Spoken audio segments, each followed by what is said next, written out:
Pourquoi les Québécois ne draguent pas? C'est la question à laquelle nous avons voulu répondre. Pour commencer, nous avons rencontré Ashley, 20 ans, née au Québec et qui pourtant n'a jamais été abordée par un Québécois.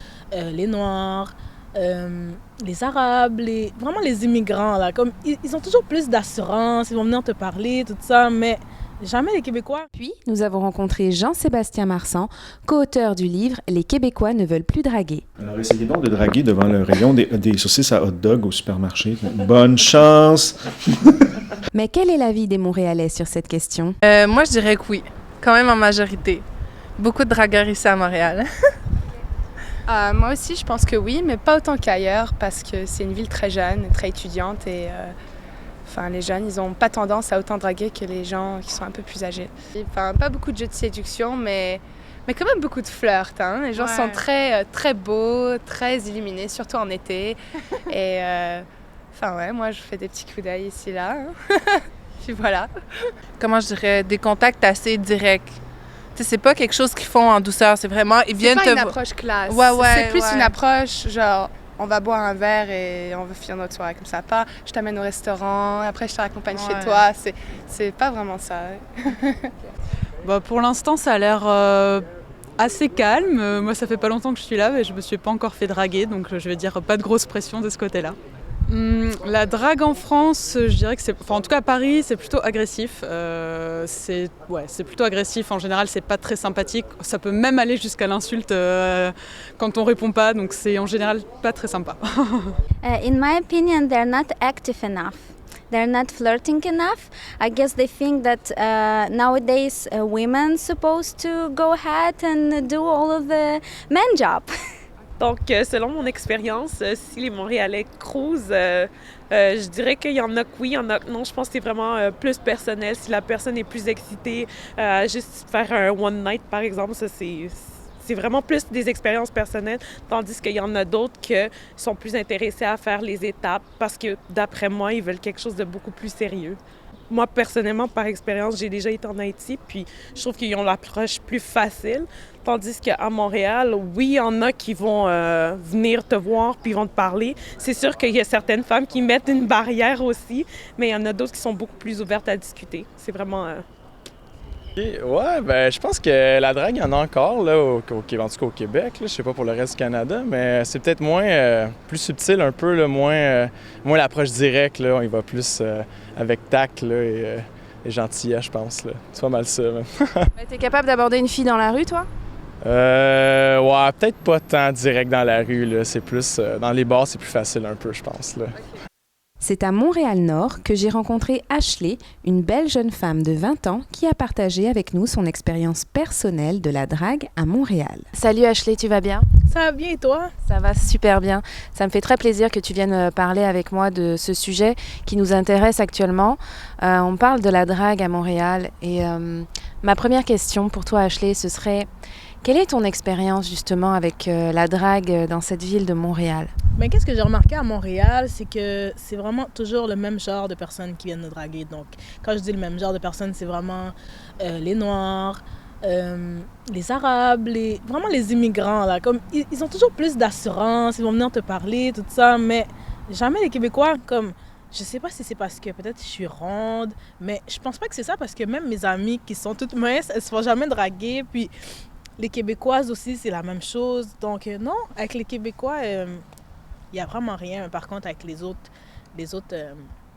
personnes, comme je t'ai dit, les immigrants plus, ils ont beaucoup d'assurance, ils vont venir et tout. Tu es en train de me dire que toi, tu es de Montréal, tu es née ici, et tu t'es jamais fait draguer par un Canadien? Jamais. Oh, wow. C'est trop fou. Okay. Ouais. Et à ton avis, c'est dû à quoi?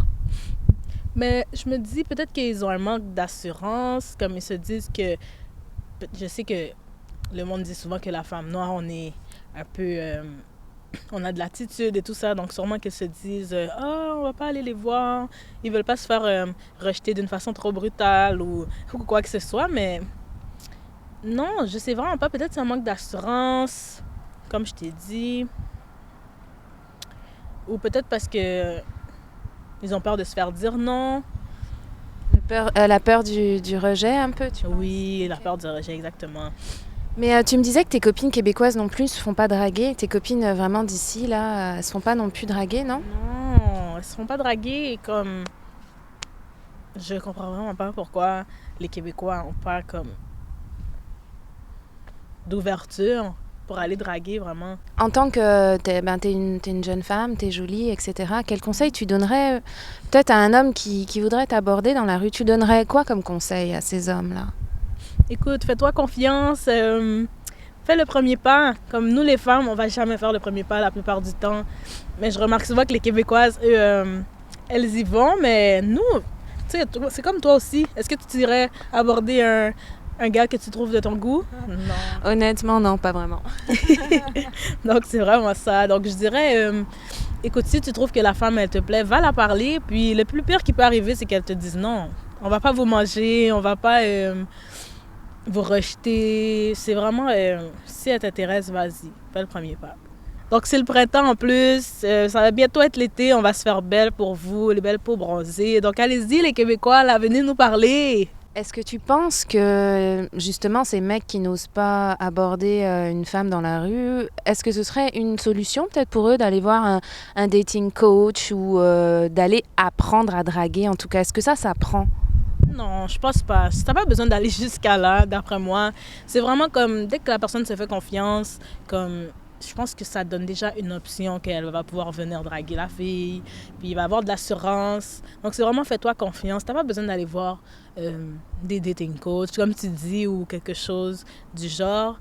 Je sais qu'il y a beaucoup de vidéos sur YouTube, peut-être qui peuvent donner des conseils pour que ce soit plus facile. Donc, ça, je te conseillerais si vous en avez besoin, mais la plupart du temps, non. C'est juste d'avoir de l'assurance, crois en toi, puis vas-y, va parler avec la fille qui te plaît. Ashley, est-ce que tu penses qu'il y a une technique idéale pour draguer, la formule magique pour aborder une femme? Par exemple, un homme qui voudrait t'aborder toi, est-ce qu'il y a quelque chose en particulier qui pourrait te faire craquer?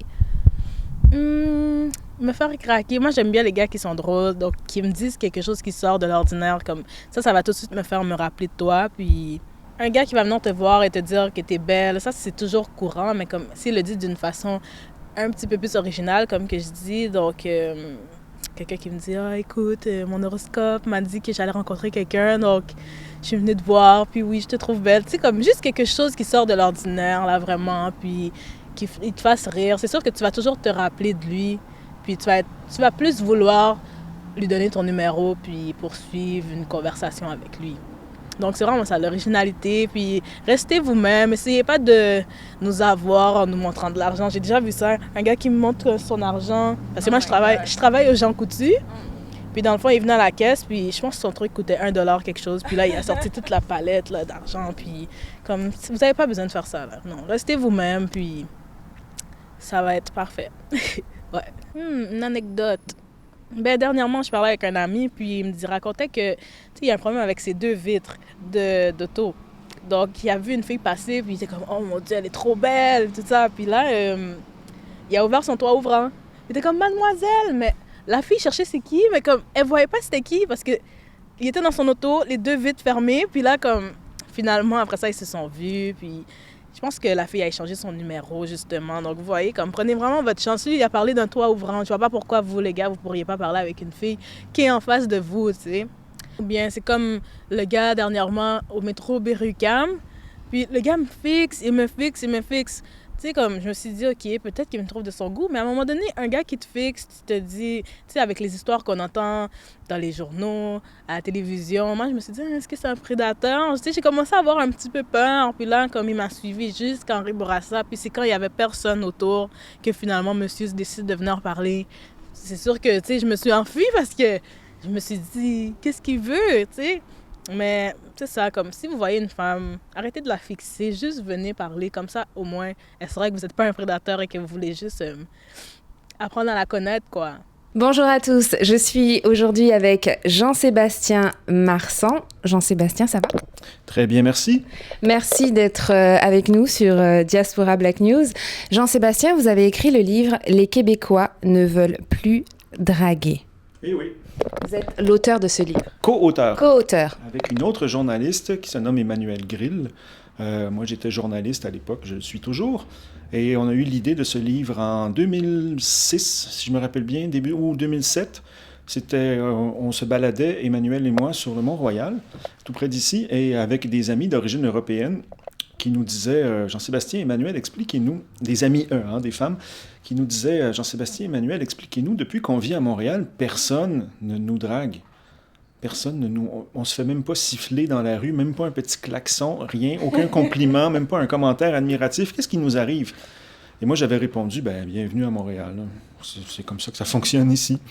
Et quelqu'un, je me rappelle plus qui, avait lancé l'idée, vous devriez faire un livre là-dessus, expliquez-nous. D'accord. Et ça m'a tracassé pendant quelques semaines. Je me suis dit, ce serait peut-être une bonne idée. Je suis allé aux Archives nationales du Québec vérifier s'il existait un livre sur l'absence de comportement, de séduction, de drague et tout, et j'en ai pas trouvé. Alors, je l'ai fait moi-même. Avec Super. La collaboration de ma collègue à l'époque, Emmanuel Grill. C'est un phénomène que tout le monde ressent intérieurement, c'est-à-dire tout le monde sur Terre a envie de séduire et de se faire séduire. Hein? Évidemment, dans tous les pays du monde, il y a des gens qui sont timides, maladroits, inexpérimentés et qui ont de la difficulté à initier les premiers contacts. Ça, c'est pas une maladie. C'est un peu normal. C'est la nature, c'est normal. Mais au Québec, il y a un climat, une situation qui est particulière où les premiers contacts, souvent, ne se font pas, malheureusement. Et on passe constamment à côté d'occasions de rencontres intéressantes parce que les gens sont trop pressés de vivre en couple. D'accord. Est-ce qu'il y a, je voulais commencer vraiment par la raison peut-être historique, est-ce qu'il y a une raison historique derrière ça? Oui. Il y a un paquet de... Le Québec est une société jeune, 450 ans à peu près. Les gens qui sont arrivés ici, les premiers, il faut savoir que c'était majoritairement des hommes âgés entre 15 et 25 ans. D'accord. La plupart du temps célibataires. Certains avaient abandonné leur épouse ou l'avaient laissée en France derrière eux. C'est quand même un bon début. C'est un bon début. Il y avait environ, à un moment donné, vers 1663, il y avait à peu près une femme pour 7 hommes. Et beaucoup d'hommes ne sont pas restés ici parce qu'ils ne trouvaient pas d'épouse. Ils ne trouvaient pas à se marier. La majorité des gens qui sont venus avant l'année 1663, 75% d'entre eux sont rentrés en France. Donc, le Québec la Nouvelle-France à l'époque, c'est un endroit où on avait une majorité d'hommes célibataires, frustrés, qui ne trouvent pas de femmes, à tel point qu'il a fallu les importer en bateau, les fameuses filles du roi. Oui. Et même là, ça n'a pas suffi. Et tout était à faire ici, il fallait tout bâtir, dans un pays tout neuf, avec la menace constante des épidémies, des intempéries, des Amérindiens, etc. Donc, c'est pas un climat propice au développement d'une culture de la séduction. On a un petit peu l'impression, effectivement, que quand on se balade à Montréal ou quand on côtoie un peu des hommes ici, on a un peu l'impression qu'ils s'attendent à ce que ce soit les femmes qui fassent le premier pas. Oui. Est-ce que vous êtes d'accord avec ça? Et quelle serait votre analyse un peu de ça? C'est difficile à résumer, c'est que traditionnellement, dans une société un peu sexiste et macho, c'est l'homme qui propose et madame dispose. L'homme fait les premiers pas et madame se positionne par rapport à ça. Ici, c'est l'inverse. C'est la femme, souvent, qui fait les premiers pas, pas parce qu'elle en meurt d'envie, parce que souvent, elle n'a pas le choix, parce que l'homme ne fait rien. Madame, pour provoquer une situation, va finir par le faire elle-même. Elle le fait un peu... à contre-cœur, elle préférerait que l'homme soit un peu plus entreprenant et plus galant. Alors, ça provoque des situations, en fait, où tout le monde est mal à l'aise. Oui. C'est pas naturel et c'est pas agréable comme climat. Est-ce qu'on peut dire que le Montréalais est paresseux en ce qui concerne la drague? C'est-à-dire qu'ils veulent pas faire des rencontres, ça ne les intéresse pas. Tout ce qu'ils veulent, c'est vivre en couple le plus vite possible. Leur seul objectif, c'est d'atteindre le statut social et le confort domestique de la vie de couple. Alors, s'ils pouvaient se passer de l'étape de la séduction, de rencontre, premier rendez-vous, deuxième rendez-vous, ils le feraient. S'ils pouvaient aller directement au couple, ça les arrangerait. Oui, c'est très paresseux. Il faut prendre avec un grain de sel le discours que les Québécois ou les Montréalais portent sur eux-mêmes. Quand les Québécois disent « nous sommes une société démocratique, nous sommes ouverts, nous sommes tolérants, nous acceptons la différence », OK, oui, grosso modo, mais en ce qui concerne l'amour, c'est faux. Les Québécois en amour sont très, très rigides. Ils sont conservateurs, ils sont conformistes et surtout, ils sont très normalisateurs. La norme, c'est quand on est célibataire, on rencontre un autre ou une autre célibataire, grosso modo de son âge, tout à fait disponible, qui n'a qu'un seul objectif, c'est vivre en couple. En couple tout de suite. Le plus vite possible. En oubliant la séduction. Oui, littéralement. Et une fois qu'on est en couple, notre vie est faite. plus rien ne peut nous arriver. Et la norme, c'est qu'il n'y a qu'une seule manière attendue, valorisée et acceptée de vivre en couple. C'est un couple parfaitement monogame, fusionnel, exclusif, replié sur lui-même. Et là, les partenaires pensent qu'ils ont fini avec ça. La séduction, ils n'en ont plus besoin. Ça n'arrivera plus. Plus jamais de désir pour quelqu'un d'autre, plus jamais d'occasion de rencontre. Ils ont juste à vivre leur petite vie de couple et tout va bien aller. Dans les faits, évidemment, ça ne fonctionne pas comme ça. Mais Montréal est aussi constitué de communautés multiethniques. Est-ce que l'apport justement de ces communautés a un peu changé les choses? Oui. Non, effectivement, c'est parce que les immigrants nous posent des questions. Le regard des immigrants nous force à réfléchir. À regarder un peu. À se remettre un peu en question, à réfléchir sur nous-mêmes, à dire, ouais, mais on pourrait peut-être faire un effort. Surtout les immigrants qui viennent de pays méditerranéens, de l'Afrique, où vraiment, là, les hommes sont souvent très entreprenants. Et les femmes aussi sont, comment je pourrais dire, ils savent se mettre en valeur, être séduisante et appeler, attirer le compliment. Donc, une femme qui ne se fait jamais aborder dans les rues de Montréal peut tout de même être rassurée? Ben oui, c'est rassurant parce que c'est très sécuritaire. La drague de rue est inexistante ici. C'est considéré comme du harcèlement. C'est considéré comme une inacceptable intrusion dans la vie privée de l'autre. Et oui, ça a du bon. Moi, je trouve ça bien qu'on vive dans une ville où les femmes peuvent se promener dans la rue sans se faire klaxonner par une bande d'obsédés, là, sans se faire crier des noms d'oiseaux et tout ça. C'est parfait. D'un autre côté, peut-être qu'on est passé d'un extrême à l'autre. Moi, j'apprécierais une ambiance un peu plus cordiale où un compliment gratuit qui n'engage à rien peut être qu'on puisse facilement faire un compliment qui soit agréablement reçu et puis on s'en tient à ça. Mais ça, c'est pas dans notre culture. Si on ne s'intéresse qu'au couple, faire des compliments gratuits, c'est considéré comme une perte de temps. Tout comportement amoureux doit absolument viser à la constitution d'un couple. C'est très rigide, dans le fond. C'est extrêmement rigide et c'est vraiment normalisateur. La norme, c'est d'être en couple. Les gens qui ne sont pas en couple sont considérés comme des ratés. Ce qui est particulier ici, c'est que nous, on a foutu le mariage à la poubelle avec la Révolution tranquille. Saviez-vous, on est le peuple au monde qui se marie le moins. Oui, je savais. Oui. On a le taux de nuptialité, ça c'est l'expression savante pour dire la proportion de gens qui vont se marier au moins une fois dans leur vie. Là. On a le taux de nuptialité le plus faible au monde. Logiquement, on a aussi le taux d'union libre le plus élevé au monde. Oui, c'est 33-34% des couples à peu près. Les seuls pays qui nous rejoignent un peu, c'est les pays scandinaves. La Suède, la Norvège et tout, ils sont dans les 24-25%. Puis d'ailleurs, dans les pays scandinaves que l'union libre a commencé à s'imposer. Et puis moi, je suis mal placé pour donner des conseils. Le seul conseil que je peux donner, j'ai l'impression qu'en amour, il n'y a pas de méthode. La méthode, c'est l'absence de méthode. Il n'y en a pas. Tout à fait. Et si, pour rencontrer des gens, au moins pour élargir nos horizons, on pourrait peut-être rompre avec la norme dont je parlais tantôt.